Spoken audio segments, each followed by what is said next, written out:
Welcome to the Dark Nook. The challenge: build a creature using only supplies from Dollar Tree. Price limit, $10. Thanks for checking out my challenge video. I ran a poll in the community section, and this video was the winner, by a lot. So in this video, I'm going to show you that you can make cool stuff without spending a ton of cash on high-end art supplies or equipment. So I'm not using latex or my airbrush or Sculpey or epoxy clay to make this creature. Just stuff from the Dollar Tree. If you enjoy this video, subscribe to the Dark Nook for more FX Maker content. I make masks, props, figures, all sorts of horror-related craft projects. Let me know down in the comments if there's some project you'd like to see me make. So once I have all the materials together, I can get started. I also used 2 Halloween decorations that I got from the Dollar Tree last Halloween. I usually pick these up and save them, just for projects like this. I got a couple of bags full of these things sitting around. And here's a tip: if you go in on the day after Halloween, you can get them for even cheaper. And the great thing about these cheap Halloween decorations is they're just press fit together. So you can pull them apart very easily. Or there's like one screw holding everything together, and all the other stuff is held in by pegs keyed into that one screw. When everything's apart, and I decide on the pieces I want to use, I can start fitting things together and getting a feel for how I want the creature to look. Once I have a basic idea, I start gluing pieces together with hot glue. Now this isn't permanent. You can still change your mind along the way, and I do. At this point, all I really know for sure is I want to use these legs and this body, and I want to make sure to use the big bat wings. So I start building out the arms and gluing those on, and then I glue on the bat wings. At first I was thinking I wanted to have this sort of plume around the head, kind of like that spitting dinosaur in Jurassic Park, but I decided those parts would look better in other places. I used some of the other parts to bulk out the body and build the tail for this creature. And that's when I realized the head plume would look much better as a tail. So I clipped it off and I glued it to the end of the tail. Then I realized that the lizard's tail was perfect for a big slithery tongue. Plus, I could use the spikes on the lizard for the tail on the creature.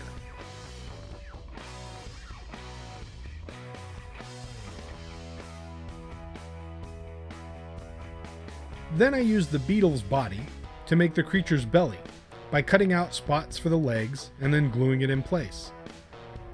At this point I realized the plumes around the neck each had 5 bones in descending size that would be perfect for long, bony fingers. So I cut them off the shoulders and glued them onto the hands.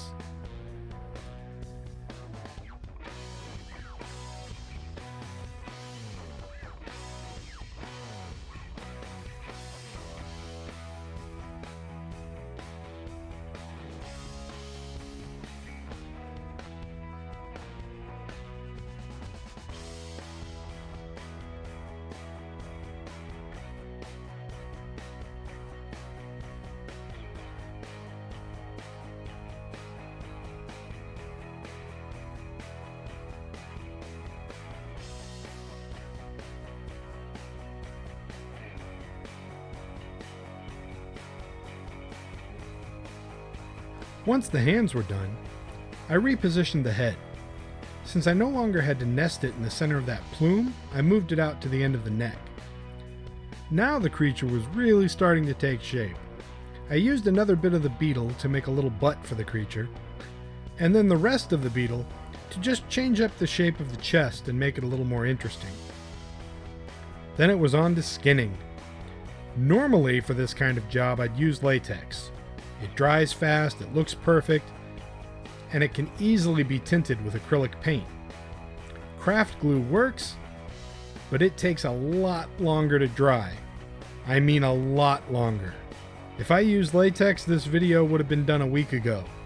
But this is a challenge, so I soaked the cotton in watered down craft glue and got to skinning.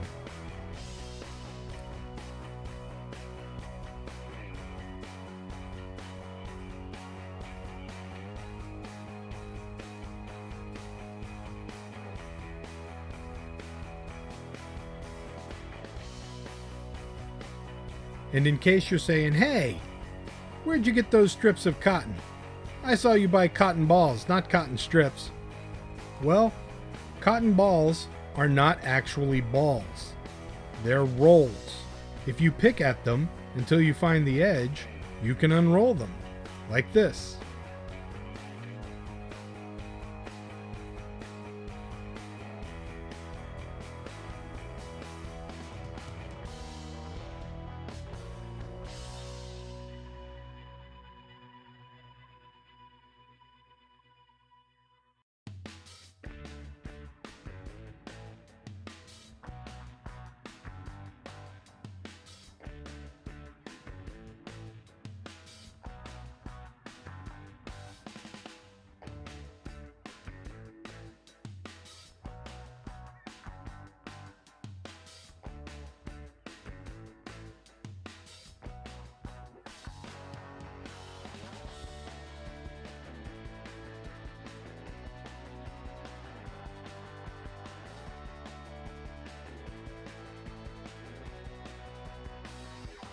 Once the skinning is done, and it's had several days to completely dry, I can start painting. And discover my first big oversight. I only bought small brushes. I'm used to throwing down a base coat with an airbrush. So I only thought about detail work when I grabbed brushes.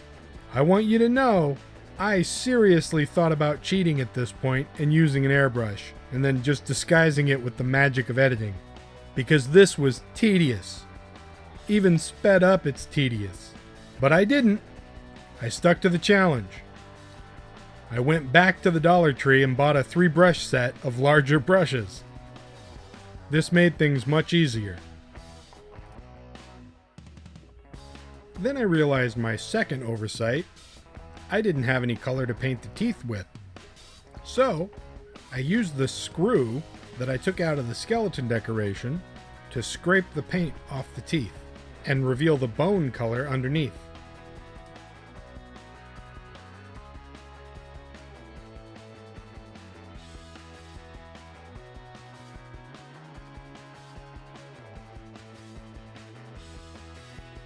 I did a green wash over the whole body, and then I painted the tongue and the inside of the mouth. I glued the tongue in place and gave the tongue a bit of a slimy look by smearing it with hot glue. Then I painted the eyes. Once those were painted, I filled in the eye socket with more hot glue. This creates the look of an eyeball. Then I painted black around the edges of the eye to mute the glossy look of the hot glue.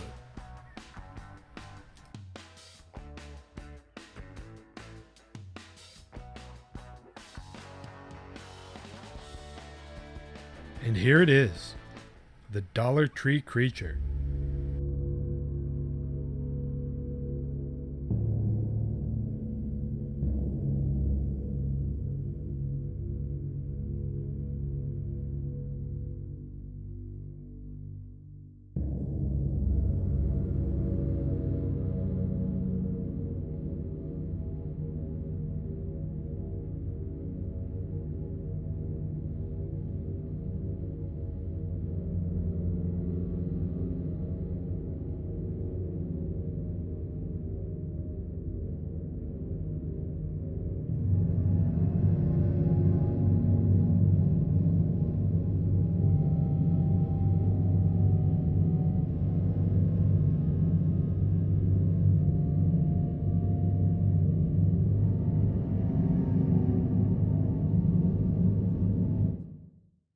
So how'd I do on the challenge? Well, everything came from the Dollar Tree, but I did go over budget.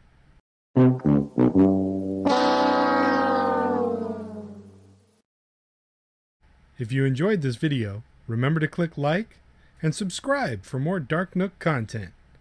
Thanks for checking out my video.